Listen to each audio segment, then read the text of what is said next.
కొరకు కూడి వచ్చిన మీకు సంఘ పెద్దలకు, గాన పరిచయ ద్వారా సంగీత పరిచయ ద్వారా ప్రభువుని గణపరుస్తున్న దేవుని బిడ్డలకు ప్రతి ఒక్కరికి నా హృదయపూర్వకమైన వందన వచనాలు తెలియజేస్తూ ఉన్నాను. దేవుడు మిమ్మలను, మీ సంఘాలను, మీ పరిచయను బహుగా దీవించి విస్తరింప చేయును గాక, అంచెలంచెలుగా వర్ధిల్ల చేయును గాక. ఈ రాత్రి ఏ ఉద్దేశంతో దైవజనుడి కూడికని ఏర్పాటు చేశారో ఆ ఉద్దేశం అంతటినీ పరిశుద్ధాత్మ దేవుడు సఫలపరచును గాక. నుంచుని చెప్తే 2-3 గంటల కన్నా ఎక్కువ చెప్పలేకపోతున్నాను, అందుకని కూర్చొని చెప్దాం అనుకుంటున్నాను. మంచిది, 1 గంట సేపు మనం అందరం కలిసి దేవుని వాక్యాన్ని ధ్యానం చేద్దాము. 9 అయింది, 10 లోపే ముగించే ప్రయత్నం చేస్తాను. ఎందుకంటే భోజన కార్యక్రమాలు కూడా ఉన్నాయి కనుక మిమ్మల్ని పెందలకట్ట పంపడానికి నేను ప్రయత్నం చేస్తాను. సుందరమైన, సౌందర్యభరితమైన, రమణీయమైన, మనోహరమైన ఈ స్థలంలో మనమందరము సర్వోన్నతుని దేవుణ్ణి ఆరాధించటం హృదయానికి ఎంతో మనోహరంగా ఉంది. దేవునికి స్తోత్రం. ఆకాశమంతా నక్షత్రాలతో నిండి ఉన్నట్లు, సముద్రమంతా నీళ్లతో నిండి ఉన్నట్లు, చెట్లన్నీ, అడవులంతా చెట్లతో నిండి ఉన్నట్లు, ఎడారి అంతా ఇసుకతో నిండి ఉన్నట్లు ఈ ప్రాంగణమంతా దేవుని దయగల సన్నిధితో నిండి ఉండును కాక. మన గుండెల నిండా దేవుని పట్ల కృతజ్ఞతాభావనతో నిండి ఉండును కాక. యోహాను సువార్త 15వ అధ్యాయం, పవిత్ర వేద గ్రంథమైన బైబిల్ గ్రంథంలో నుండి యోహాను సువార్త 15వ అధ్యాయం 11వ వచనాన్ని చదువుకుందాం. మీ యందు నా సంతోషము ఉండవలననియు, మీ సంతోషము సంపూర్ణము కావాలననియు ఈ సంగతులు నేను మీతో చెప్పుచున్నాను. అక్కడ ఆగుదామమ్మా.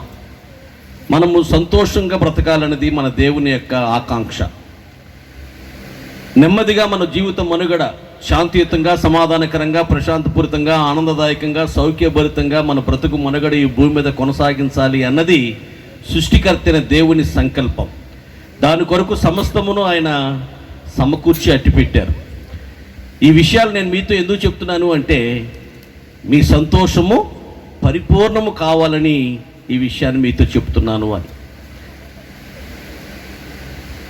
మానవుడు ఈ రోజున ఎన్నో కలిగి ఉన్నాడు కానీ సంతోషాన్ని కలిగి లేడు.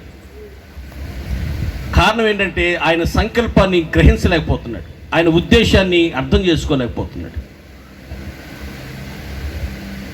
అమెరికా నుంచి 3 సోదరులు బయలుదేరారు. సంతోషంగా 1-2 నెలలు ఇండియాలో ఉండి హ్యాపీగా ఎంటర్టైన్మెంట్ చేద్దామని. మరి అమెరికా నుంచి వచ్చినప్పుడు విమానాశ్రయం రిసీవ్ చేసుకోవడానికి వెళ్ళిన పిల్లలకి ఒకవేళ ఇంగ్లీష్ రాకపోతే ఇబ్బంది పడతాం, అందుకని మనమే 3 మొక్కలు తెలుగు మొక్కలు నేర్చుకెళ్దామని అక్కడ వాళ్ళు తెలుగు నేర్చుకున్నారట.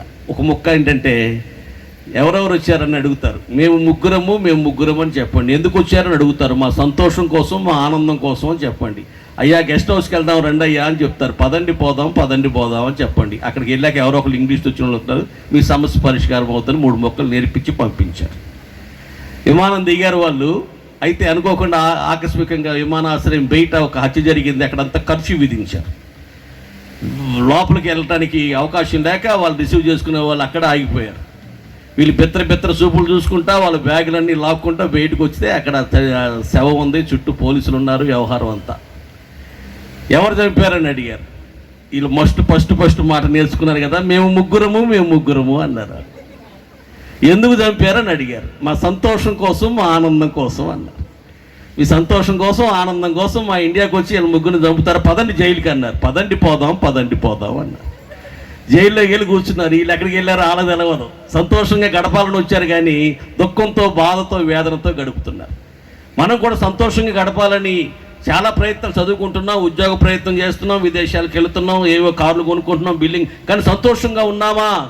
ఎందుకు లేమంటే ఆయన చెప్పినట్లుగా మనం చేయకపోవటం వల్ల. నేను చెప్తున్నాను, నేను చెప్పినట్లుగా మీరు చేసినట్లయితే మీరు సంతోషంగా ఉండటమే కాదు, ఆ సంతోషం పరిపూర్ణమైన సంతోషంగా మార్చబడుతుంది. హల్లెలూయా.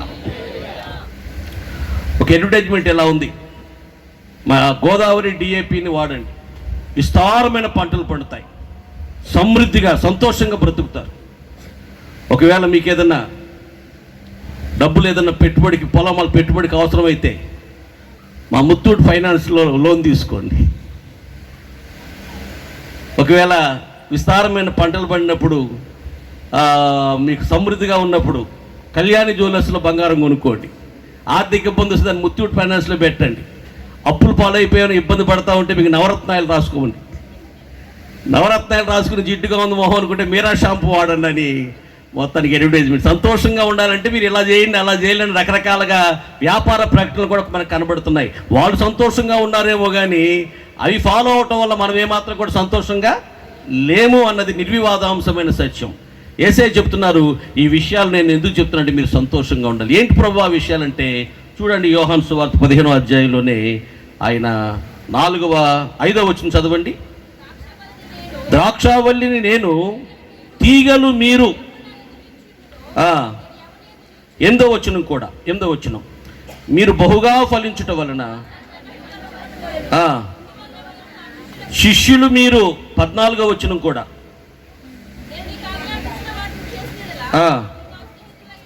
27వ వచనం కూడా మీరు నా స్నేహితులు, మీరు నాకు సాక్షులు. చాలండి, 4 మాటలు చెప్తున్నారు. మీరు తీగలు, మీరు శిష్యులు, మీరు స్నేహితులు, మీరు సాక్షులు. ఒక ఆమెన్ అనండి. ఆమెన్. ఆయన ద్రాక్షావల్లట, మనం తీగలుగా ఉండాలట. ఇలా అనండి నాతో. అమ్మా నా వైపు చూడండి, నా వైపు చూడండి అమ్మా అన్న చోట ఏంటో చూడబుద్ది అవట్లేదు అయ్యగారు అందుకు ఆవిడ. అమ్మ మీకు అలా అనిపించినా, ఎందుకంటే మేము 60 దాటిపోయాం కాబట్టి అలా అనిపించవచ్చు. ఒకవేళ అనిపించినా మీ మనసులో పెట్టుకొని పైకి అనబాకండి అమ్మ. అమ్మా తెలానండి. ద్రాక్షావల్లివి నీవే కదా, ద్రాక్ష తీగెను నేనే కదా.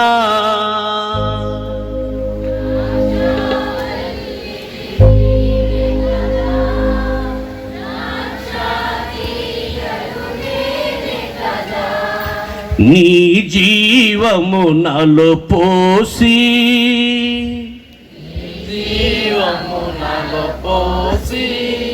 నన్ను ఫలించు తీగెగా చేయుమయా,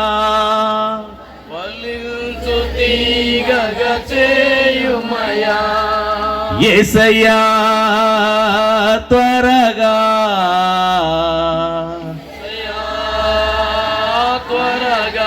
వస్తున్నావు, నా కొరకే వస్తున్నావు.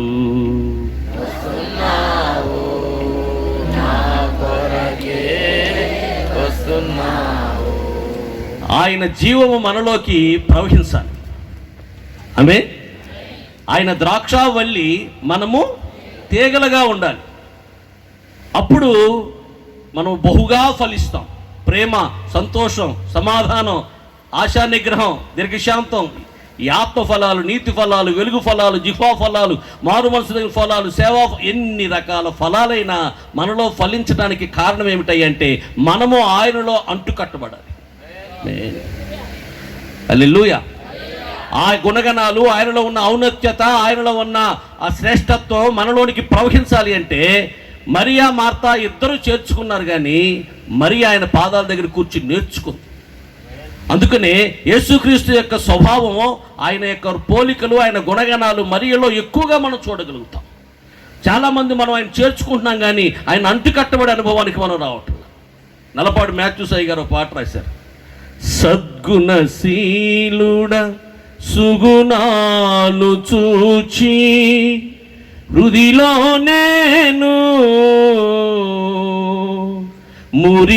మురిసిపోతిని,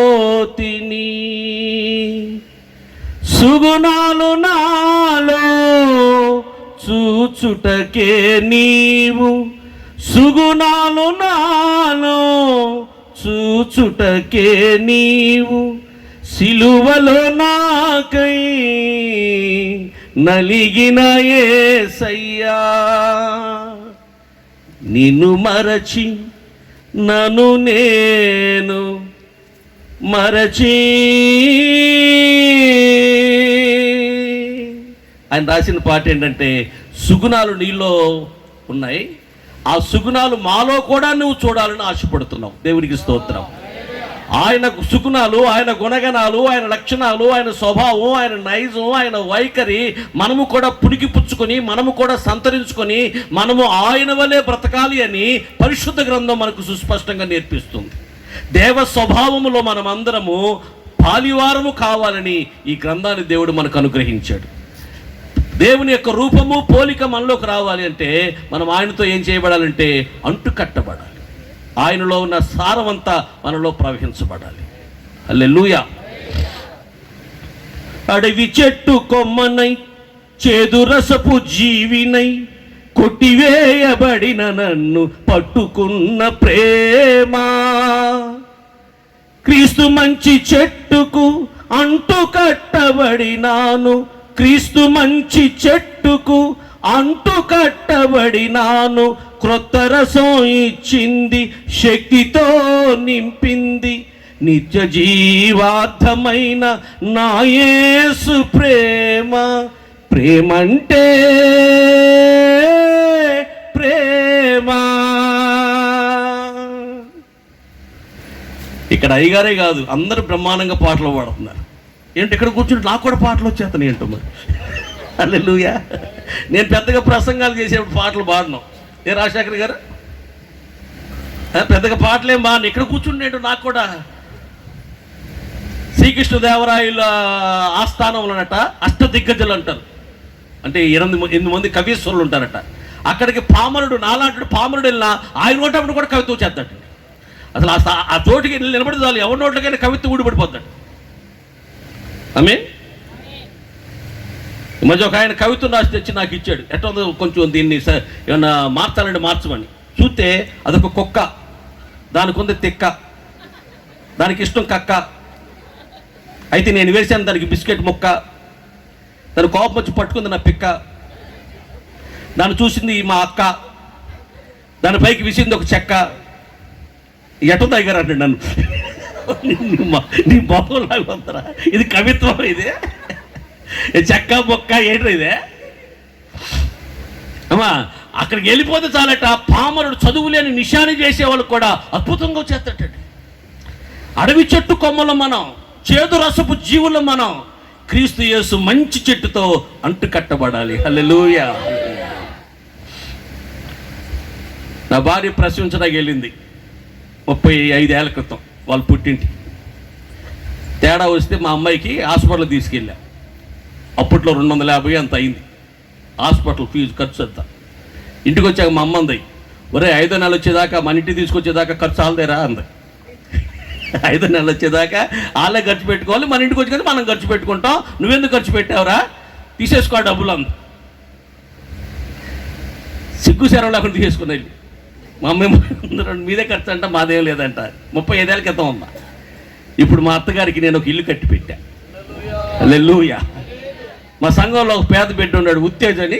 మా రాజశేఖర్ తెలుసు, ఉత్తేజ్. ఆ తల్లిదండ్రులు లేడు పాపం, పేద బిడ్డ, తల్లి లేదు తండ్రి లేడు. అందుకని మేమంతా కలిసి ఆడుకో ఇల్లు కట్టి పెట్టేశాం.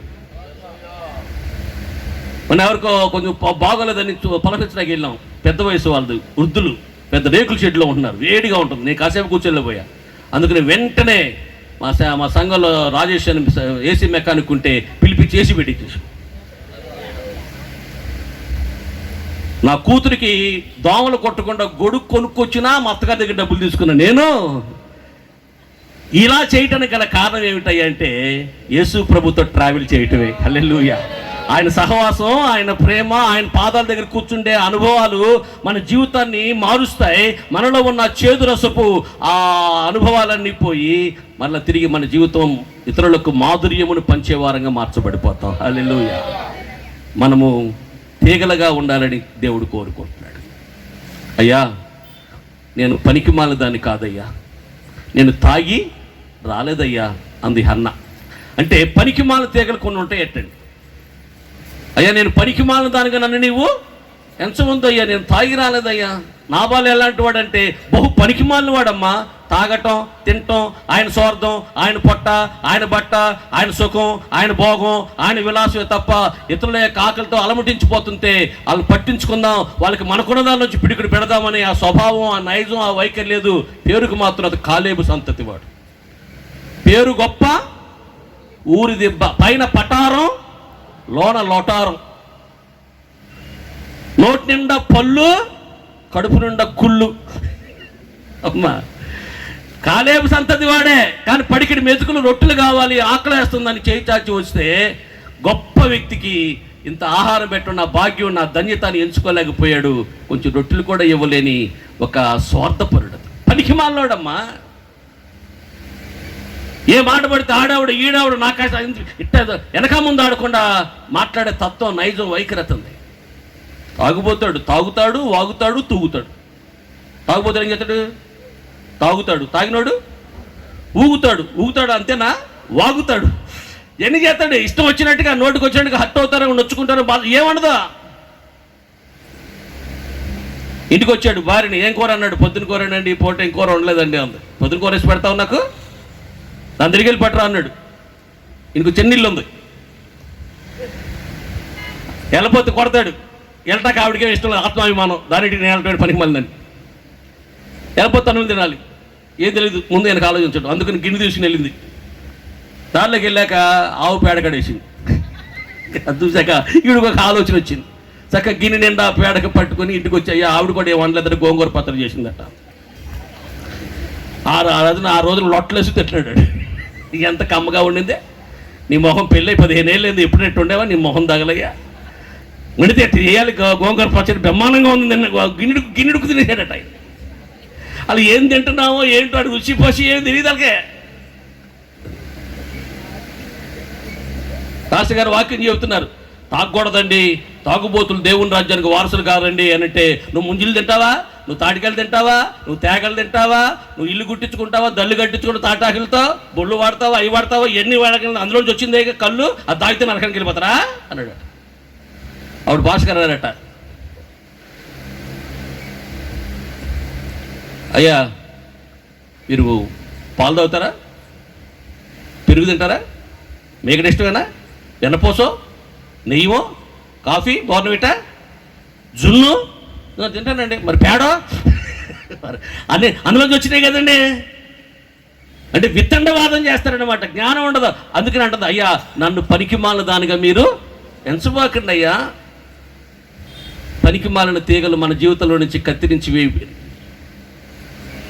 క్రీస్తు యేసు అనే శ్రేష్టమైనటువంటి ఆ చెట్టుతో మన బ్రతుకులు అంటుకట్టబడితే ఫలవంతంగా ఈ లోకానికి మాధుర్యమును పంచిపెట్టే వారంగా మనం మార్చబడిపోతాం. హల్లెలూయా, హల్లెలూయా, హల్లెలూయా. ఆయన ద్రాక్షావల్లి అయితే మనము తీగలు. మన స్వభావాన్ని మనమే మార్చుకోలేము, ఆయనతో అంటు కట్టబడితే తప్ప. జీవితంలో నీలా ఉండాలని యేసు నాలో ఎంతో ఆశున్నది, తీరునా నా కోరిక, చేరితి ప్రభు పాదాల చెంత. తిరుద్దంటే ఆయన పాదాల దగ్గర కూర్చునే అనుభవం. ఇందాక పాస్టర్ దైవజనులు ప్రార్థన చేశారు, అరగంట కూర్చోలేకపోతున్నాం అయ్యా. ఎక్కడి నుంచి వస్తాయి ఆ స్వభావం, ఎక్కడి నుంచి వస్తాయి ఆ బుద్ధులు, ఎక్కడి నుంచి వస్తాయి ఆ లక్షణాలు, మనలోకి ఎలా పాస్ అవుతాయి? అంత బిజీ అయిపోయాం. ఫోన్లో అయితే ఎన్ని గంటలకు గడుపుతున్నాం మనం, కానీ ఆయన పాదాల దగ్గర ఒక అర్ధగంట కూడా గడపలేకపోతున్నాం. తీరునా నా కోరిక, చేరితి ప్రభు పాదాల చెంత. తిరుతి ఎప్పుడు ఆయన పాదాల దగ్గర నువ్వు గంటలు గడిపితే. హల్లెలూయా. ఆ స్వభావమే, ఆ ప్రేమే, ఆ లక్షణాలే నీవు కూడా పుణికిపుచ్చుకుంటావు ఆయనతో అంటు కట్టుబడితే. కుషి దేశస్థుడు తన చర్మపు రంగును తాను ఎలాగునా మార్చుకోలేడు. చిరుతపులి తన ఒంటి మీద ఉన్నటువంటి మచ్చలను తనంతటికి తాను ఎలాగునా మార్చుకోలేదు. తన స్వభావాన్ని మనము కూడా మార్చుకోలేము. రాతి గుండెను నీలో నుంచి నేనే తీసివేసి మాంసపు హృదయాన్ని నేను మీకు అనుగ్రహించేస్తాను. హల్లెలూయా. ఇలానండి, స్వభావాన్ని మార్చేది నీవే,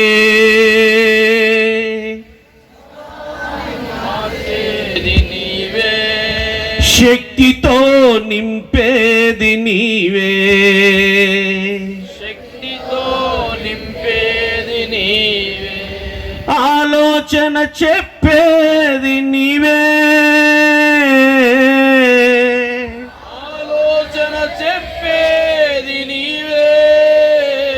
ఆత్మతో నడిపేది నీవే, ఆత్మతో నడిపేది నీవే. ప్రియా పరిశుద్ధాత్మ దిగిరమ్మయ్యా, ప్రియా పరిశుద్ధాత్మ దిగిరమ్మయ్యా. యేసు నామములో ఆహ్వానిస్తున్నాము, యేసు నామంలో ఆహ్వానిస్తున్నాము. హల్లెలూయా. అయ్యా, మా స్వభావాలు మార్చగలిగేది నువ్వే.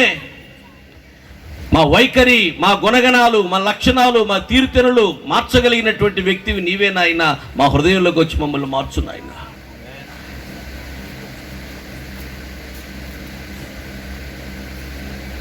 తర్వాత దేవుడు అంటున్నాడు, మీరు ఆయనతో అంటుకట్టబడితే అప్పుడు బహుగా ఫలిస్తారు. అప్పుడు మీరు బహుగా ఫలిస్తే నాకు శిష్యులైపోతారు అంటున్నాడు. హల్లెలూయా. సమస్తమును విడిచిపెట్టుకున్నవాడు ఆయన శిష్యుడని లూకా 14 రాయబడింది. శిష్యుడంటే ఎవరు? సమస్తమును విడిచిపెట్టుకున్నవాడే. చుట్టకాల్సి ఏసన్న గారిని ఒక ఆవిడ భోజనం చేయమంట. అయ్యా పప్పు పులుసు పెట్టాను, కొంచెం భోజనం చేసి వెళ్ళయ్యా అంది. ఆయన ఎవరి కాలంలో ఉండగా ఆయన ఆకలితో ఉన్నారు పాపం, పెట్టమ్మా అంటే పెట్టింది. ఈ లోపల భర్త వచ్చాడు చుట్టకాల్చుకుంటా. ఏ వయసులోనే ఉన్నాగా, కష్టపడి తినొచ్చుగా, సేవ అని అందరు ఇది ఒకటి నేర్చుకున్నారు అని ఆ చుట్ట నోట్లో తీసి అనూసాడట. తిన్న కంచంలోనండి. కోపం వచ్చి లేచి వెళ్ళిపోయాడు అనుకోండి. సేవకుడు అన్నావుగా ఏది అని భార్యని నిందిస్తాడేమో, చర్చికి పంపించడేమో. ఆ లక్షణాలే కనపడలేదే, అంత కోపం ఏంటి, అంత రోషం ఏంటి, అంత పౌరుషం ఏంటి అంటాడేమో. అందుకని ఆ కాండ్రిని చుమ్మేసిన ఉమ్ముతో సహా కలుపు తిరిగేటట్టు దైవజనుడు.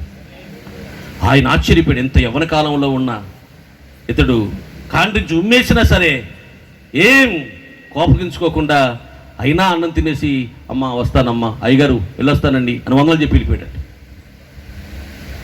అప్పుడు ఆయన అన్నాడట, మీ పాస్టర్ గారు అందరిలాంటి కాదు, చాలా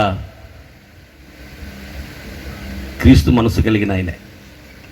వెళ్తూ వెళ్తూ ఇదిగో అక్కడ వేరుశనగకాయల బస్తాలు ఓ బస్తా మందిరానికి తీసుకెళ్ళన్నాడు. నెట్టేసాడు. అప్పుడు ఏసన్న గారు అంటారు, ఆయన ఒక ఉమ్మే వేసాడు కాబట్టి ఒక బస్తానే వచ్చింది మందిరానికి. ఇక 3 ఉమ్ములు ఎత్తే 3 బత్తాలంటే పంపించాడు. ఆయన కాడి నుంచి 3 ఉమ్ములు ఎత్తే 3 బత్తాలు వచ్చాయి కదా అంటాడు ఆ దైవజనుడు. ఏమండి, కోపము మానము, ఆగ్రహమును నీవు విడిచిపెట్టుము. కేవలం ఇది కీడుకే కారణము, ఇది కీడుకే కారణం. ఎంత కోపము మనకి. ఆవిడన్నారు జెస్సికా పగడాల గారు, నా భర్తను ఒకవేళ ఎవరైనా చంపేస్తున్నట్లయితే యేసు ప్రభు క్షమించటం, ప్రేమించడమే మాకు నేర్పించారు. నేను కూడా వారిని క్షమిస్తున్నాను, వారిని ప్రేమిస్తాను అంది ఆ దేవుని సేవకురాలు. దేవునికి స్తోత్రం. ఎక్కడి నుంచి వచ్చింది ఇది? క్రీస్తుతో మనం అంటుకట్టబట్టమే. వీరు నిజముగా శిష్యులు అని చెప్పడానికి రుజువు అదే, ఆనవాలదే, గుర్తదే. ఆమేన్. యేసు క్రీస్తుని మంచి శిష్యులముగా అనండి. యేసు క్రీస్తుని మంచి శిష్యులముగా విశ్వాసముతో సాగెదము, విశ్వాసముతో సాగెదము. అందరి ఎడల ప్రేమ చూపేదం, అందరి ఎడల ప్రేమ చూపేదం. యేసు చెంతాకు పిలచెదము, యేసు చెంతాకు పిలచెదము. మన యేసు ప్రభువు శీఘ్రముగా వచ్చును, మన యేసు ప్రభువు శీఘ్రముగా వచ్చును. అతి వేగముగా సేవ చేతుము, అతి వేగముగా సేవ చేతుము. యేసు క్రీస్తుని మంచి శిష్యులముగా విశ్వాసముతో సాగెదము, యేసు క్రీస్తుని మంచి శిష్యులముగా విశ్వాసముతో సాగెదము. హల్లెలూయా. మన చిత్రంలో మీటింగ్లు పెట్టాం. రాజశేఖర్ నువ్వు వచ్చావుగా. మా పాస్టర్ గారు వెళ్ళి చిత్రంలో రోజు భజన చేస్తారు. ఏమండి, మేము ఈ 3 రోజులు మీటింగ్లు పెట్టుకుంటున్నాం కోటాలు, కొంచెం సౌండ్ తగ్గించుకుంటారా? అది మాకు పిల్లలకి వాక్యం డిస్టర్బెన్స్గా ఉంది అని వాళ్ళని రిక్వెస్ట్ చేసింది. అప్పుడు వాళ్ళంతా అన్నారు, అమ్మా మేము ఎప్పుడు చేసుకుంటూనే ఉంటాం కమ్మా, మీరు పెట్టుకునేదే 3 రోజులు, అందుకని 3 రోజులు మేము భజన చేస్తూ మానేస్తామని చెప్పారు. మానేసుకున్నారండి. ఆమె తర్వాత మామిడి కోళ్ళ మీటింగ్ పెట్టాం. ఇట్లా ఓపెన్లో పెట్టాం, చుట్టూ ఇల్లు ఉండవు, చెట్లు కూడా వెళ్ళావు. అక్కడ ఒక హిందూ దేవాలయం ఉంటుంది. మా పిల్లలు వెళ్ళి అడిగారట ఆ ట్రస్టీ గారిని, ఏమండి మా బాకాలు 2 ఈ గుడి మీద పెట్టుకుంటారా, మీ పర్మిషన్ ఇస్తారా? మీ పర్మిషన్ కోసం వచ్చాను సార్, మీరు అనుమతిస్తే ఈ గుడి మీద పెట్టుకుంటాను, చుట్టూ పెట్టుకోవడానికి ఏమీ లేవు, సువార్త గ్రామంలోకి వెళ్ళటానికి అని. ఆ ట్రస్టీ గారు అన్నారట, బాబు మీరు బాకాలు పెట్టుకోవడం ఎందుకు, మా గుడి మీద 2 బాకాలు ఉన్నాయిగా, మీరు ఆ వైర్ కనెక్షన్ ఇచ్చేసుకోండి, మీ వైర్ తీసుకొచ్చి ఆ 2 బాకాలు కనెక్షన్ ఇచ్చేసుకోండి అని.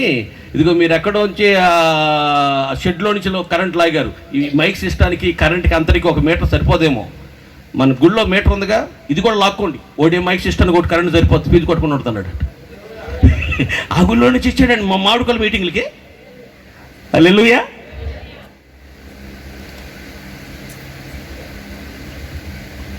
మా ఊర్లో 2 గుళ్ళు ఉన్నాయండి. ఒకటి మేడూరు ప్రసాద్ గారు పూజారి, ఆయన యేసుక్రీస్తు ప్రభుని నమ్ముకుని పెద్దమద్దాలిలో ఇవాళ దేవుని సేవ చేస్తున్నారండి. 2 ఆయన మొన్న నా భార్యకి క్యాన్సర్ వచ్చి జస్ట్ మేము కెమో కూడా బయాప్సీ చేయించాం, తర్వాత పెట్ స్కాన్ చేయించాం, మణిపాల్లో ఆయుష్లో 2-3 హాస్పిటల్ తిరిగి ప్రార్థన చేశాం. దేవుడు ఒక అద్భుతమైనటువంటి ఒక దర్శనం ఇచ్చారు. ఆయన ఒక అరిచెయ్య వచ్చింది, సైబాల్ డబ్బాలాగా ఉంది. ఆ సైబాల్ డబ్బా నుంచి ఒక ఆయింట్మెంట్ తీసి ఒక పెద్ద గెడ్డ ఉందన్నమాట లోపల, ఆ గెడ్డ మీద రాసేసాడు ఆయన. ప్రార్థన చేసిన తర్వాత, ఈ దర్శనం చూసిన తర్వాత ఒక 1 రోజుల తర్వాత మళ్ళీ మణిపాల్ హాస్పిటల్కి వెళ్తే అక్కడ ఎవరొచ్చిన దైవ సేవకుడు చూసి స్కాన్ తీసి ఆయన నిర్ఘాంతపోయాడు. దేవుడు ఒక 5 పైసలు ట్యాబ్లెట్ వేసుకోకుండా ఆమె క్యాన్సర్ గడ్డని కరిగించేసాడు. హల్లెలూయా. మేము వర్ణవాసాయి గారిని పిలిచి ఇలాగే స్తుతికోవడం పెట్టుకున్నాం. రాజశేఖర్ వచ్చి, మా ఊరు ఆయనే, మా ఆత్మీయ బిడ్డే రాజశేఖర్ కూడా వచ్చాడు. అప్పుడు ఇంకో గుడి పూజారి వచ్చి ఆయన నాకు కానుక ఇచ్చాడు. నేను అన్నాను, ఈ స్తుతికోవటం ఇది మేము పెట్టుకుంటాం, మీటింగ్ అయితే తీసుకుంటాం కానీ స్తుతికోవడం తీసుకున్నాను, అవన్నీ నాకు తెలియదండి పాస్టర్ గారు, నాకు ఇవ్వాలనిపించింది, మీరు తీసుకుని మా కోసం ప్రార్థన చేయండి అని నా చేతిలో కానుక పెట్టాడు. వస్తూ ఆయన రాతి ఉసిరికాయలు మా కోసం తెచ్చి, చాలా బాగుంటాయి పాస్టర్ గారిని పట్టమని పెట్టింది. అందారి ఎడల ప్రేమ చూపేదం, యేసు చెంతాకు పిలచేదము. అందరి ఎడల మనం ఏం చూపాలండి? ప్రేమను చూపాలి. యేసుక్రీస్తు శిష్యులు అంటే గుర్తదే. యోహాను సువార్త 13వ అధ్యాయం అనుకుంటాను, చూడండి, అక్కడ ఒక మాట రాయబడుతుంటుంది. యోహాను సువార్త 13వ అధ్యాయము 35వ వచనం అనుకుంటున్నాను. యోహాను సువార్త 13:35. ప్రేమ గలవారై ఉన్న ఎడల దీన్ని బట్టి మీరు నా శిష్యులని, యేసు ప్రభు శిష్యులండి వీరు అని తెలియటానికి రుజువేంటి, ఆనవాళ్ళేంటి, గుర్తేంటి, ఎవిడెన్స్ ఏంటి అంటే, మీరు ప్రేమ కలిగిన వారుగా ఉంటారు, ద్వేషము కలిగిన వారుగా, అసూయ కలిగిన వారుగా, కక్షలు, కార్పణ్యాలు, బూతులు, సరసోక్తులు, లోక సంబంధమైనటువంటి ఆ విధి విధానాలు కలిగిన వారుగా మీరు ఉండలేరిక. ఏమై కాఫీ పెట్టు అన్నాడు. భార్య వెళ్ళి కాఫీ పెడతాను, కళ్ళు తిరిగి కింద పడిపోయింది వంటగదిలో. శబ్దం వస్తే ఈయన వెళ్ళి చూశాడు, భార్య కింద పడిపోయింది, కాఫీ కాగుతుంది పొయ్యి మీద. ఈయన కాఫీ వాడ పోసుకుని తాగేసి తలుపు దగ్గరికి వెళ్ళిపోయాడు ఆఫీస్కి. లంచ్ టైంలో కొలీగ్తో మాట్లాడుతున్నా, వాళ్ళు పొద్దున్న నా భార్యని కాఫీ పెట్టమన్నారా, ఏమైందిరా, కాఫీ పెడితే కళ్ళు పడిపోయిందిరా, మరి ఏం చేసావురా, కింద పడిపోయిన నా భార్యను జుట్టు పట్టుకుని లేపి కాఫీ పెడతావా చస్తావా అని పెట్టించుకుని తాగొచ్చేంత ప్రేమ లేని వాడని నేను కాదురా, నేనే కాఫీ తాగొచ్చేసేంత పెట్టుకుని, ఎందుకని ప్రేమగా ఉండరా అన్నాడట. ఇదే ప్రేమ? ఏంటి దీన్ని ప్రేమ అంటారండి?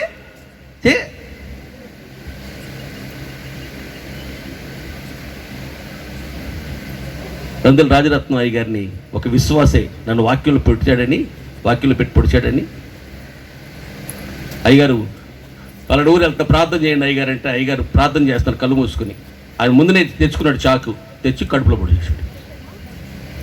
అప్పట్లో రిక్షాలే, అమ్మగారు వీళ్ళంతా పొడి చేసి పారిపోతే రిక్షాలో వేసుకుని అమ్మగారు పిల్లలు అయ్యగారిని హాస్పిటల్ తీసుకెళ్తున్నారు. హాస్పిటల్లో వెళ్తూ ఆయన ఆఖరి మాట ఏంటంటే, ఇదిగో అతను మీరు కేసు పెట్టొద్దు, పోలీసులకు అప్పగించొద్దు, అతనికి భార్య పిల్లలు ఉన్నారు, వాళ్ళు ఎంతో దుఃఖపడతారు, అతను విడిచిపెట్టేసి దేవుని చేతులకు అప్పగించేసేయండి అని చెప్పి ఆయన రిక్షాలను కన్నుమూసేశాడు. ఆఖరి మాట అదే. కక్షలు, కార్పణ్యాలు, పగలు, ప్రతీకారాలు తీర్చుకోవటం యేసు ప్రభు శిష్యుల లక్షణాలు కావా? మనం ఆయనతో అంటు కట్టబడితే ఆ ప్రేమే తండ్రి వీరేమి చేయుచున్నారో వీరు ఎరుగరు, దయతో వీరిని క్షమించు అనే ఆ స్వభావం మనలోకి వచ్చేస్తాయి. ఆ ప్రవాహం, ఆ ఊటలు మనలోకి వస్తాయి. మనం ఆయనకి శిష్యులం అయిపోతాం. హల్లెలూయా. సమస్తమును విడిచిపెడతాడు, ప్రేమ కలిగిన వాడిగా మసులుకుంటాడు. ఇది శిష్యుడు అనటానికి రుజువు, గురుతు, ఆనవాలని దేవుని యొక్క వాక్యం సెలవిస్తుంది. మీరు అక్కడ ఆగిపోకూడదు. మూడోదిగా మీరు ఏమవ్వాలి అంటే, నాకు మీరు స్నేహితులైపోవాలి. హల్లెలూయా, హల్లెలూయా. ముందు ఏమవ్వాలి? తీగగా ఉండాలి. తీగగా ఉన్నప్పుడు మనం ఏం చేస్తామంటే బహుగా ఫలించి శిష్యులుగా మనము మార్చబడిపోతాం. శిష్యులమైన మనం ఏమవుతామై అంటే స్నేహితులం అవుతాం. శిష్యుడు అంటే గురువు, శిష్యుడు ఎక్కువ తక్కువ, పెద్ద చిన్న కదా. మరి స్నేహితులు అంటే ఈక్వల్, ఇక ఎక్కువ లేదు తక్కువ లేదు. మీరు నా ఆజ్ఞలు గైకొనేలా మీరు నాకు నా దాసులుగా ఉండరు, నాకేమవుతారు? మీరు స్నేహితులు అవుతారు. అందుకే అబ్రహాముకు చెప్పకుండా నేనేమి చెయ్యను, ఆయన నా స్నేహితుడు. అయ్యా లాజర్ను పంపించయ్యా, నా దాహం తీర్చయ్యా అంటే దేవుణ్ణి అడుగుతాలే, ఆయన పంపమంటే పంపుతాలే, నాదేముంది ఇక్కడ అన్నాడా? అన్నా. ఆయన ఏమన్నాడు? కుదరదు అన్నాడు. అయ్యా మా ఇంటికి వాళ్ళకి పెళ్లి చూపులు జరుగుతున్నాయి, ఒక 20 కుర్చీలు కావాలయ్యా, మన మందిరంలో ఉన్నాయిగా, ఇవ్వండి అయ్యా అని ఫినెహాస్ గారిని అడిగారు అనుకోండి. ఆయన ఎవరు తెలుసా? ఆగండి అమ్మా, అయ్యగారిని అడుగుతాను ఫోన్ చేసి, అది అయ్యగారిని అడగని ఫోన్ చేసి, నెంబర్ మీ దగ్గర ఉందిగా, ఆయన ఇమ్మంటే ఇస్తానమ్మా అంటారు. అంతేనా ఫినెహాస్ గారు? 20 సరిపోతే 50 పెట్టుకెళ్ళమంటారా? నాదేముందమ్మా, అయ్యగారు ఫోన్ చేయండి, అమ్మగారికో అయ్యగారికో, వాళ్ళు ఇమ్మంటే ఇస్తాను, అదేముంది అనరా? కుదరదు, ఇవ్వటం కుదరదు అని చెప్పేస్తాడు ఈయన. ఎందుకని? Equality, is my friend. ఆయనంతా అది దానికి పేరేం పెట్టారు? అబ్రహాము రొమ్ము. ఏంటన్నది? అబ్రహాము రొమ్ము. ఒక వీధికి ఎదురు పేరు పెట్టాలనుకో, యార్లగడ్డ వారి వీధి, సాపరాల వారి వీధి, కాకరాల వారి వీధి అని పేరు పెట్టాలనుకో, కనీసం ఒక 5 లక్షల రూపాయలన్నా ఆ ఇంటి పేరు డొనేట్ చేయాలి ఆ రోడ్డుకి, అప్పుడు వాళ్ళు పేరు పెడతారు. ఎక్కడైనా సహజంగా జరిగేది అదే. కానీ 12 గుమ్మముల పరలోక రాజ్య పట్టణానికి దేవుడు పెడతాడు అబ్రహాము రొమ్ము అని పేరు పెట్టాడు. హల్లెలూయా. నేను సేవలోకి రాకమునుపు నాకు బిజినెస్ ఉండేది, సంతూర్ సోప్స్ ఈ బిజినెస్. దానికి ఒక ఆర్సీ తీసుకోవాల్సి వచ్చింది, గవర్నమెంట్ లైసెన్స్. దానికి ఏదైనా పేరు పెట్టాలని. మా అమ్మ పేరు సరోజిని, మా అమ్మాయి పేరు అనూష, నా భార్య పేరు రాజ్యం. ఏం పేరు పెడదామా అని ఆలోచిస్తున్నా. కానీ నన్ను దేవుళ్ళలోకి నడిపించిన ఒక సహోదరు ఉంది, ఆవిడ పేరు అరుణరేఖ. నేను ఈ ముగ్గురిని పక్కన పెట్టి నన్ను దేవుళ్ళలోకి నడిపించింది. నేను పరలోకానికి వెళ్ళడానికి ఆమె కారకురాలయ్యింది. ఇంత గొప్ప దేవుడిని తెలుసుకుని ఆయన ద్వారా రక్షణ, పాప క్షమాపణ పొందడానికి ఆ బిడ్డే కారణం కదా అని నేను అరుణోదయ ఎంటర్ప్రైజెస్ అని పేరు పెట్టాను. కృతజ్ఞత కలిగి ఆవిడ పేరు పెట్టుకున్నాను నేను నా వ్యాపార సంస్థకి, అరుణోదయ ఎంటర్ప్రైజెస్ అని. దేవుడు కూడా అబ్రహాము రొమ్ము, దేవునికి స్తోత్రం కలుగునుగాక. ఆయన నా స్నేహితుడు. ఆయన చెప్పకుండా నేనేమి అంటే దేవుని హృదయంలో అబ్రహాముకు అంత సముచితమైన స్థానం ఇచ్చాడు. ఆయన నీకు స్నేహితుడిగా ఉండాలనుకుంటున్నాడు. ఎప్పుడు నువ్వు ఆయనతో అంటుకట్టబడినప్పుడు, అక్కడి నుంచి ఒక మెట్టెక్కి శిష్యుడిగా నీవు మార్చబడినప్పుడు నీకు ఆయన స్నేహితుడు అయిపోతాడు. అనంత జ్ఞాని నీకు అల్పుడైన నాకు సహవాసమా, మహిమాన్విత మీకు మట్టినైన నాకు స్నేహమా.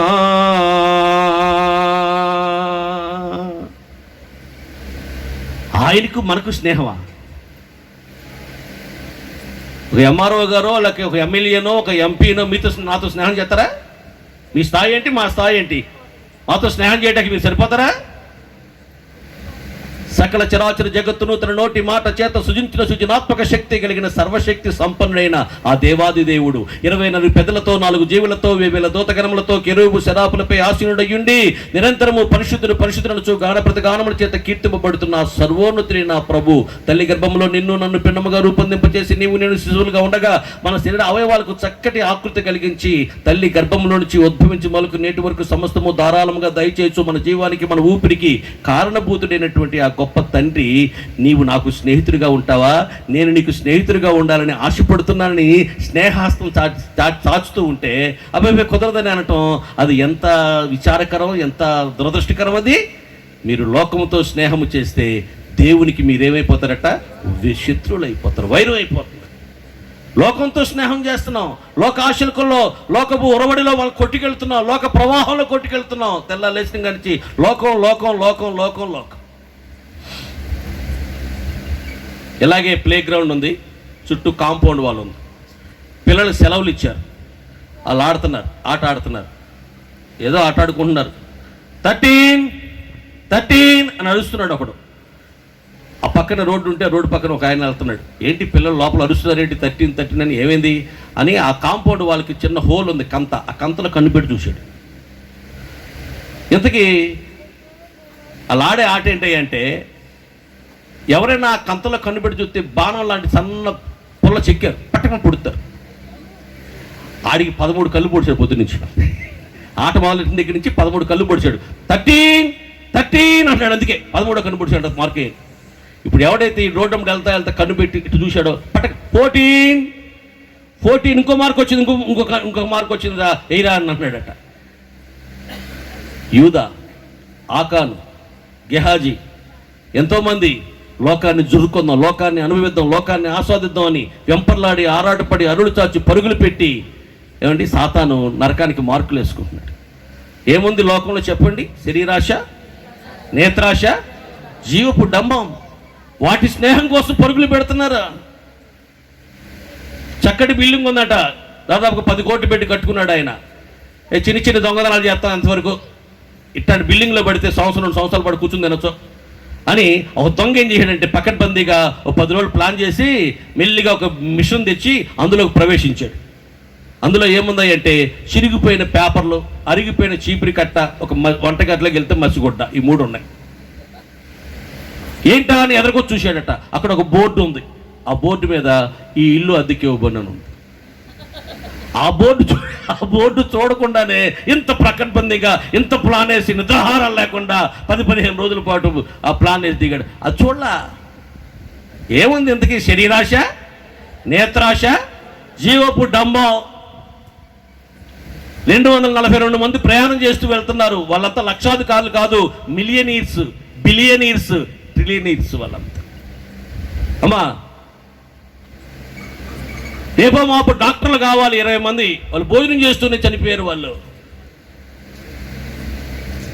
రేపేమి సంభవిస్తుందో మనకి తెలియదు. ఉదయాన పుష్పించి సాయంకాలం వడిలిపోయి అడవి గడ్డి పువ్వు లాంటి వారం లోకం కొరకు వెంపర్లాడటం, లోకం కోసం పొలుగుపెట్టి లోక స్నేహం కోసమే ఆరాడపడటం కాదు, ప్రభు స్నేహం కోసం పరితపించే వారంగా మార్చబడదుము గాక. ఆయన మనతో స్నేహం చేయాలని ఆయన అనుకోవటమే మన గొప్ప భాగ్యం, మన గొప్ప ధన్యత అండి అది.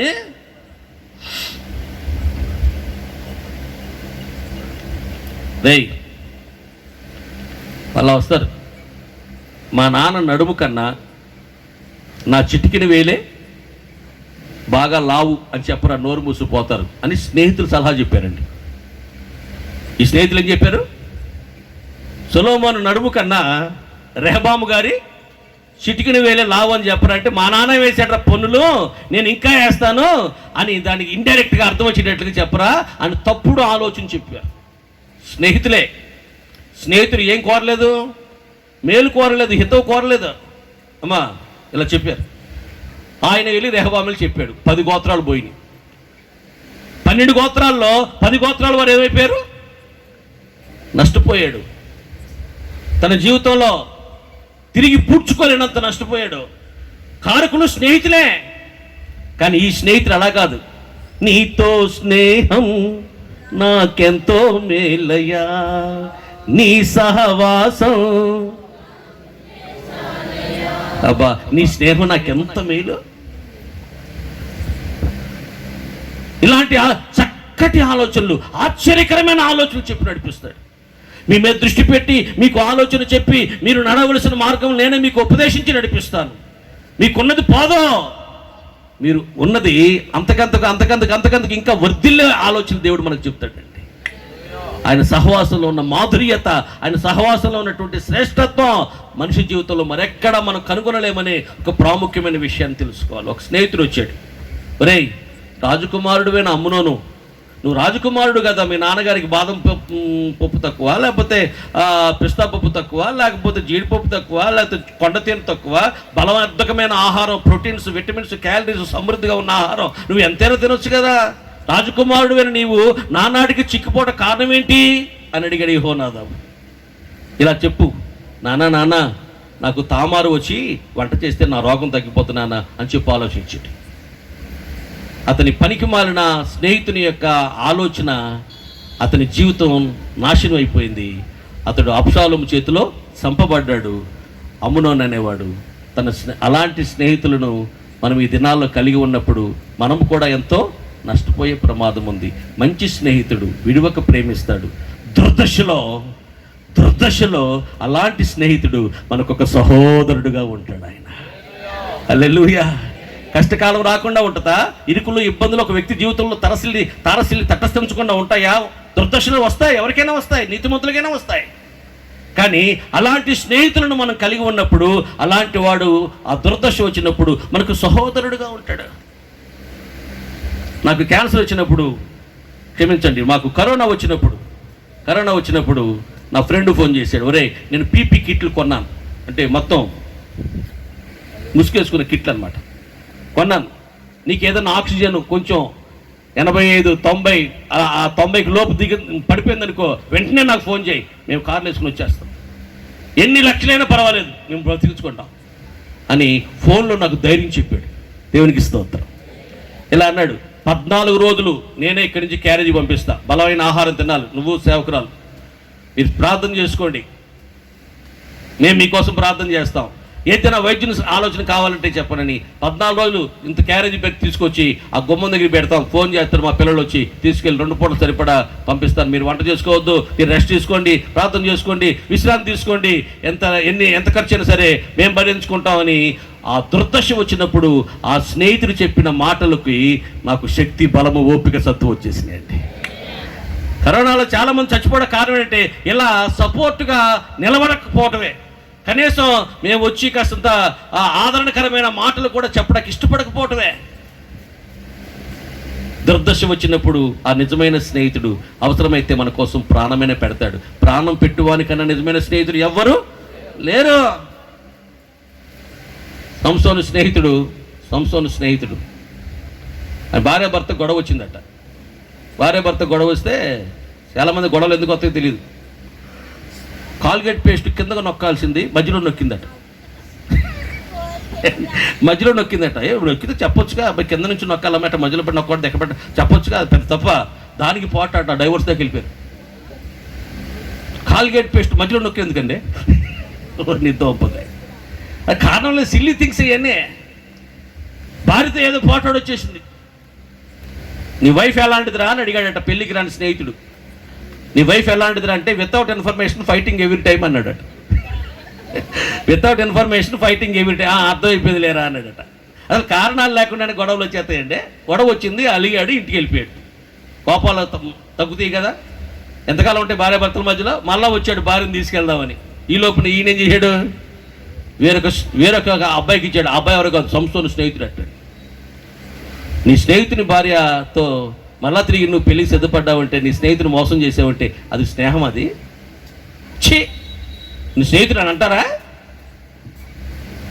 నిన్న పాట రాశాను, క్షేమకాలమందు యోబును స్నేహితులు కొనియాడారు, క్షామకాలమందు వారే శత్రువులుగా మారారు. క్షేమంలో బాగానే పొగిడారు, బెల్లం ఉంటే ఏగలండి. నీవు మాత్రమే నిజ స్నేహితుడవు, తెలుసుకొంటి యేసు ఈ సత్యము. స్నేహితుడా యేసయ్యా,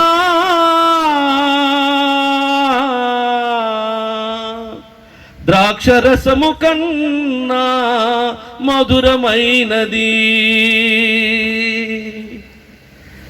నీవు మాత్రమే నిజమైన స్నేహితుడవయ్యా. దావీదును యోనాతాను శోధనలో చేయి విడచి అంతఃపురపు సౌఖ్యాలే స్నేహము కన్న మిన్నగా ఎంచే. అరణ్య రోదనలో నీ స్నేహమే ఆదరించనయ్యా నీ దాసుని. స్నేహితుడా యేసయ్యా,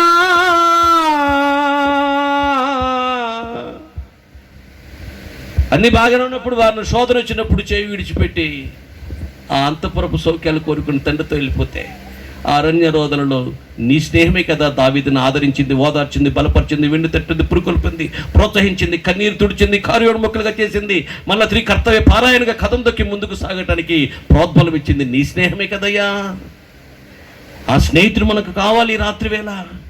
ఆ స్నేహితుడు చాపుతున్నాడు, నేను మీతో స్నేహం చేయాలని. ఇంకా లోక స్నేహం కోసం ఎంపర్లాడతావా? లోకస్తుల స్నేహం కోసమే ఆరాటపడతావా? ముఖ్య స్నేహితుని కూడా నువ్వు నమ్మవద్దు.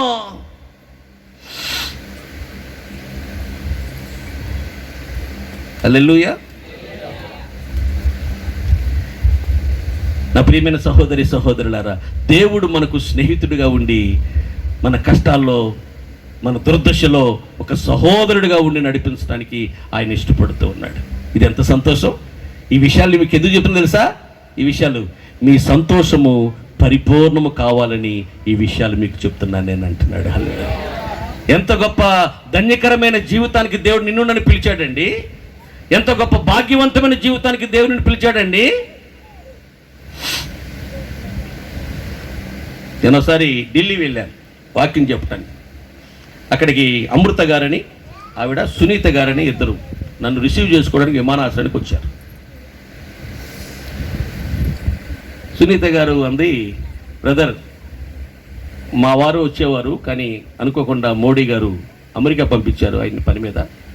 మోడీ గారికి ఆయన పక్కన పర్సనల్ సెక్రటరీ ఆయన వచ్చి మిమ్మల్ని రిసీవ్ చేసుకునే వాళ్ళు, కానీ పంపడం వాళ్ళని రాలేకపోయారు, అందుకని మేమిద్దరం వచ్చాం అని వాళ్ళు నన్ను తీసుకుని వెళ్ళారు. ఢిల్లీ వచ్చినప్పుడల్లా మీరు మా ఇంటికాడే ఉండాలి అని చెప్పారు. మోడీ గారితో స్నేహం నాకు లేదు, మోడీ గారు పక్కన పనిచేసే ఒక ఉద్యోగితో స్నేహం ఏర్పడింది నాకు. నా ఛాతి పెరిగింది. మోడీ గారు పక్కన పనిచేసే ఒక సెంట్రల్ గవర్నమెంట్ ఉద్యోగితో వాళ్ళ ఇంటికాడ నేను ఉండగలిగేటట్లుగా ఆ కుటుంబంతో నాకు కొంచెం సన్నిహిత సంబంధం ఏర్పడేసరికి ఎంత అతిశయం వచ్చేస్తే, రాజులకు రాజు, ప్రభువులకు ప్రభు, సర్వాధికారి అయిన దేవునితో స్నేహం చేస్తే ఇంకెంత అతిశయం! హల్లెలూయా. జ్ఞాని తన జ్ఞానాన్ని బట్టి, శూరుడు తన శౌర్యాన్ని బట్టి, ఐశ్వర్యవంతుడు తన ఐశ్వర్యాన్ని బట్టి ఆనందించి అతిశయించకూడదు. ఎవరైనా దేని బట్టి ఆనందించి అతిశయించవలనగా భూమి మీద నీతి న్యాయములు జరిగించు కృప చూపుతున్న యెహోవాను నేనే అని నన్ను పరిశీలనగా తెలుసుకున్న బట్టి మీరు అప్పుడు ఆనందించి అతిశయించిన ఎడల మిమ్మల్ని బట్టి నేను కూడా ఆనందించి అతిశయించు దేవుడినై ఉన్నాను. ఇదే యెహోవా వాక్కు. మన ఆనందం ఏంటి? మన అతిశయం ఏంటంటే సర్వలోకానికి సృష్టికర్తైన దేవాది దేవుడికి, సృష్టికర్తైన దేవుడికి మన స్నేహితుడు ఆయన. బర్నబాస్ గారు గుడివెల్లో ఇలాగ ఒక మందిరం కట్టారు. బర్నబాస్ అయ్య గారు ఆ పక్కన రిక్షా తొక్కిన ఆయన రోజు తాగొచ్చి, రాయ్ బర్నబాస్ అనేవాడు, ఏంటి బైకేట్రా అని ఉరేరే అనేవాడు. అంత గొప్ప దైవజనుడు పట్టుకుని. తెలియదు గారికి దైవజనుడు ఈయన అభిషిక్తుడు అలా అనకూడదని. ఓ రోజున గద్దె బాబురావు గారు బర్నబాస్ గారికి బావగారు అవుతారు. ఆయన టీడీపీ ప్రభుత్వంలో ఆయన విఐపి అనమాట, విప్పు. ఆయన వచ్చినప్పుడు వాళ్ళ అబ్బాయి మ్యారేజ్కి ఈయన పిలవడానికి, బామ్మర్తిని పిలవడానికి ఆయన వచ్చాడు. ఆయన వస్తూ ముందు 3 కార్లు, వెనకాల 3 కార్లు వచ్చినాయి. మధ్యలో ఈయన పైలట్లు, గన్మెన్లు దిగిపోయి మధ్యలో నుంచి ఆయన దిగాడు, లోపలికి వెళ్ళారు, కాఫీ తాగారు, శుభలాకి ఇచ్చారు. వస్తుంటే బావగారు మీరు తప్పకుండా రావాలి, మీరు రాకపోతే కుదరదు, 2 రోజులు ముందే వచ్చేసేయండి అని చెప్పి ఆయన పట్టుకుని బర్నబాస్ గారిని పట్టుకుని కౌగిలించుకొని ఆహ్వానిస్తూ ఉంటే ఈయన చూశాడు యక్షవుడు. ఆ రోజు నుంచి గడగడ గడగడ గడగడ ఉనికిపోతున్నాడు, పడిపోతున్నాయి ప్యాంట్లు అడిగి. అమ్మో గద్దె బాబురావు గారికి బాంబర్తి గారా, నేను ఆడుగడనా, నేనా ఇష్టం వచ్చిన నోటికొచ్చిన మాట్లాడాను నేనా? ఎవడైనా మిమ్మల్ని ముడితే వాడు నా కన్ను గుడ్డును ముట్టినట్లుగా నేను భావిస్తాను. హల్లెలూయా. ఎవరు మన ఫ్రెండ్ ఎవరండి? ఎవరైనా మన జోలికి ఎవరైనా వస్తే ఆయన చూస్తూ ఊరుకుంటాడు చెప్పండి?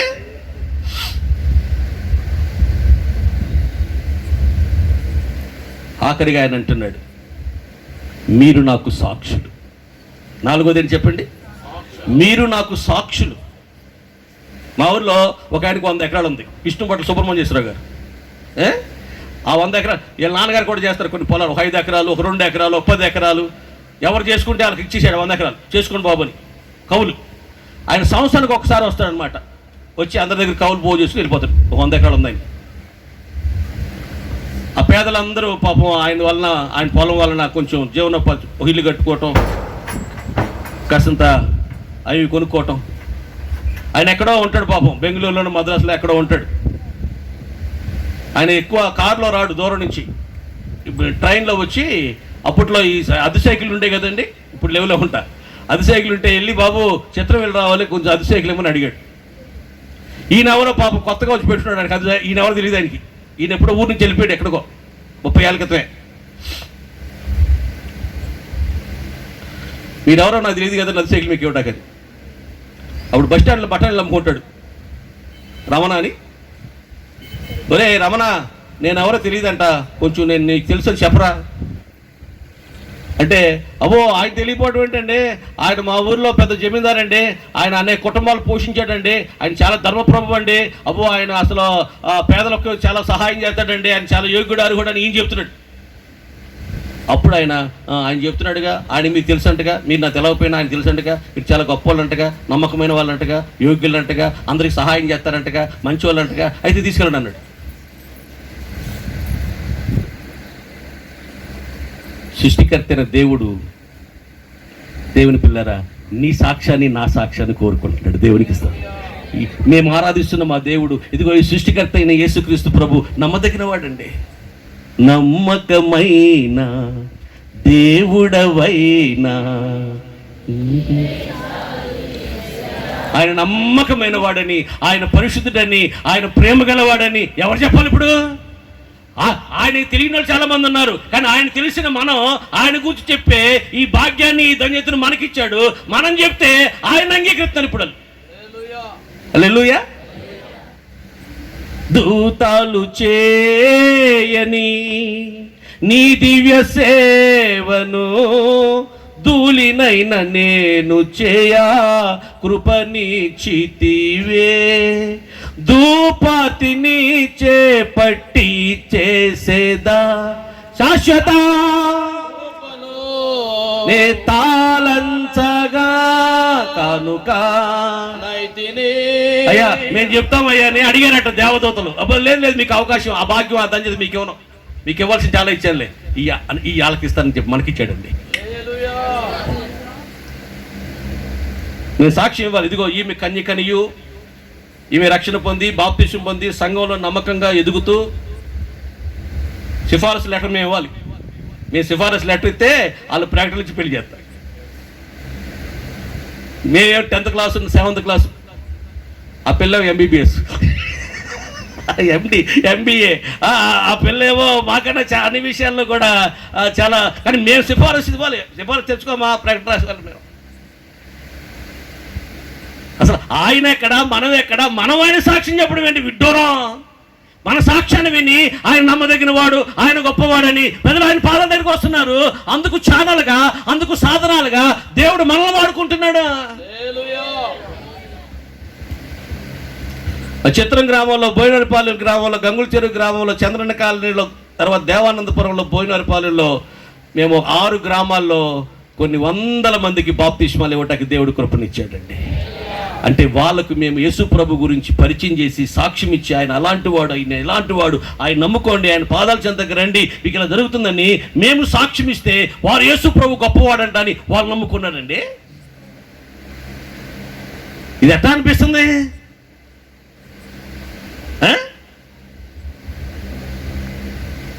ఇప్పుడు రిజిస్టర్ మ్యారేజ్కి వెళ్ళారనుకోండి, మ్యారేజ్ అవ్వాలంటే ఏం కావాలి?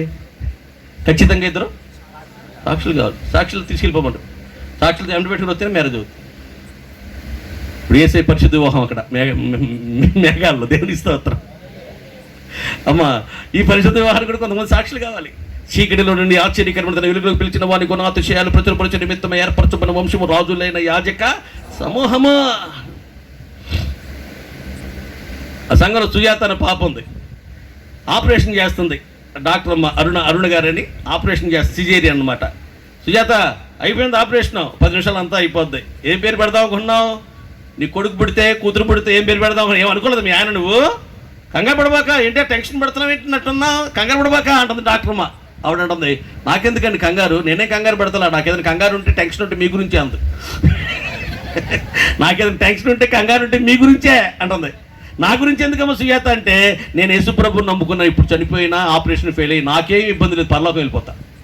కానీ ఇంతమందికి మీరు ప్రాణదానం చేస్తున్నారు కదా, మీరు చనిపోతే పరలోకంలో స్థానం లేదు కదా, అదే ఆలోచిస్తున్నా. నా టెన్షన్, నా బాధ, నా కన్నీరు అదే, నా వేదన ఏదన్నా ఉందంటే అదే అని. ఆపరేషన్ చేస్తున్నప్పుడు కూడా ఆ సుజాత కిరసనాయలు అమ్ముకుంటాడు వాళ్ళ నానండి, ఒక పేద కుటుంబమే. అప్పుడు కూడా చెప్పిందండి యేసుప్రభు గొప్పతనం గురించి. ఆమె వెళ్ళిపోయి ఆ సిజేరియన్కి బిల్లు ఏమీ వేయకుండా, సుజాత నా కోసం ప్రార్థన చేయి, ఒక పరిశుద్ధ గ్రంథం ఇచ్చేది చాలందండి. ఒక 500 రూపాయలు పెట్టి పరిశుద్ధ గ్రంథం ఇచ్చే పాస్టర్ గారికి ప్రార్థన చేసి ఆవిడ వెళ్ళిపోయింది.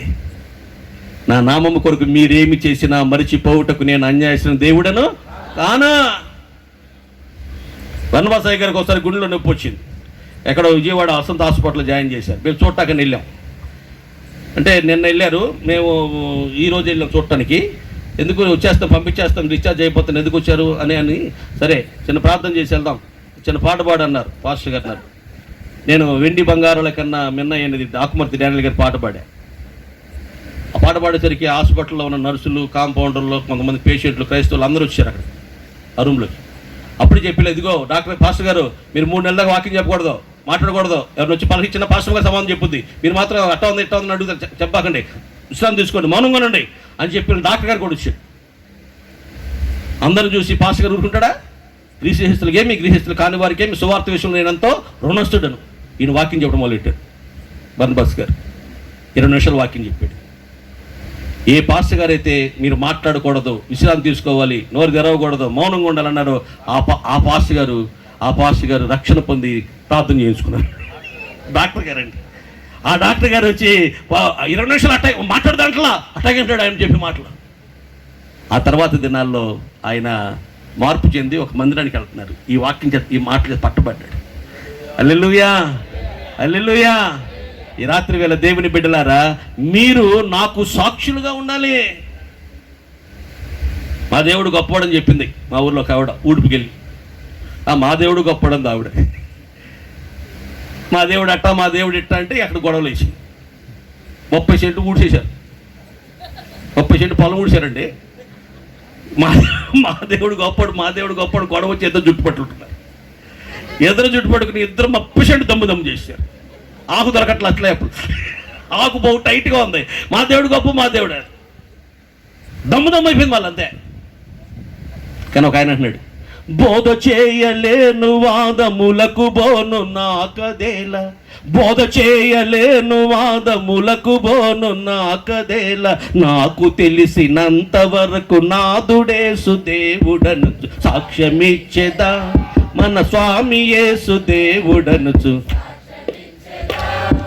పల్లెటూరి ప్రజల రక్షణ భారమున పైన గలదు, పల్లెటూరి ప్రజల రక్షణ భారమున పైన గలదు, పిన్నలకును పెద్దలకును ప్రేమతో నా స్వానుభవం సాక్ష్యమిచ్చేదా, మన స్వామి యేసు దేవుడనుచు సాక్ష్యమిచ్చేదా. హల్లెలూయా. బోధన నేనేమి చేయలేనండి, ఎన్ని నాకెందుకు. ఆ సంఘానికి ఒక వైశ్య కుటుంబంలో నుంచి అన్నం వాణి గారిని వస్తుంది. ఆవిడ బాలింత జబ్బు వచ్చి 2 కాళ్ళు ముడుచులు కట్టేసి నడవలేదు. దేక్కుంటూ వస్తుంది. ఆవిడ కూరగాయల వాళ్ళకి ఆటోలో వచ్చినప్పుడు ఆటో వాళ్ళకి ఆవిడ టిఫిన్ తెచ్చి పెడతారు. ఆ ఇడ్లీ వల్లనే దాదాపుగా ఒక 17 మందిని ఆమె యేసు ప్రభు యొక్క గుణగణాలు చెప్పి ఆయన గురించి సాక్ష్యం ఇచ్చి ఆవిడ దేవుని మందిరం నడిపించేసిందండి. కాళ్ళు 2 లేని అన్నం వాణి గారు ఆ 17 మందిని ప్రభు పదం నడిపించేసింది. ఆమె పేరు పోలవరపు పద్మశ్రీ. వాళ్ళ తమ్ముడు అమెరికాలో ఉంటాడు. 30 లక్షలు పెట్టి కారు కొనిచ్చాడు. అక్క, నీకు డస్ట్ అలర్జీ ఉంది, నువ్వు రైతు మార్కెట్ కాటికి వీటికి షాపింగ్కి అట్లా వెళ్ళబాక, కారులో వెళ్ళు, బైక్ మీద వెళ్ళబాక అని 30 లక్షలు పెట్టి కారు కొనిచ్చాడు వాళ్ళ తమ్ముడు అమెరికా నుంచి. ఆవిడ ప్రతి మంగళవారం ఉపవాసం ఉంటుందండి. ప్రతి గురువారం కరపత్రులు పెట్టుకొని ఎవరో సిస్టర్ గారినో ఓ పని మనుషులను తీసుకుని వెళ్ళి అందరికీ సువార్త కరపత్ర పంచుతుంది. కొంతమంది తీసుకుంటారు, కొంతమంది నలిపేస్తారు, కొంతమంది తిడతారు, కొంతమంది ఓస్తారు, కొంతమంది చేయెత్తారు. భర్తకి 2 లక్షలు జీతం, 30 ఎకరాల పొలం ఉంది.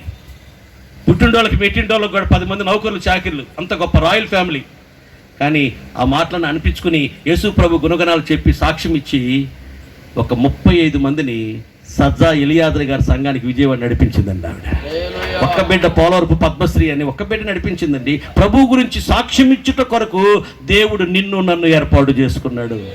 ఇలాంటి జీవితం, ఇలాంటి అనుభవం, ఇలాంటి మెట్టు నువ్వు ఎక్కుతూ వెళుతున్నప్పుడు నీవు ఈ భూమి మీద పరిపూర్ణమైన సంతోషాన్ని, ఆనందకరమైన సౌభాగ్యకరమైన జీవితాన్ని నువ్వు జీవిస్తావని యేసు ప్రభు. ఈ సంగతి నేను మీకు ఎందుకు చెప్తున్నాను తెలుసా? మీరు సంతోషంగా ఉండాలని, ఆ సంతోషం కూడా పరిపూర్ణమైన సంతోషంగా మార్చబడాలని నేను ఈ విషయాలు మీకు చెప్తున్నాను. ముందుగా మీరు తీగగా మారాలి. ఆ తర్వాత మీరు బహుగా ఫలించడం ద్వారా శిష్యులుగా మార్చబడతారు. ఆ తర్వాత మీరు నాకు స్నేహితులు అవుతారు. ఆ పిమ్మట మీరు నాకే సాక్షులు అవుతారు. మీ జీవితం సంతోషభరితంగా మార్చబడుతుంది. శాశ్వతమైన శోభాతిశయముగా బహుతరముల వారికి సంతోష కారణభూతులుగా మీరు మార్చబడతారు. నా సంతోషాన్ని అనేకులకు పంచిపెట్టే నా పాత్రలుగా, సాధనాలుగా, నా ఛానల్గా మీరు మార్చబడతారు.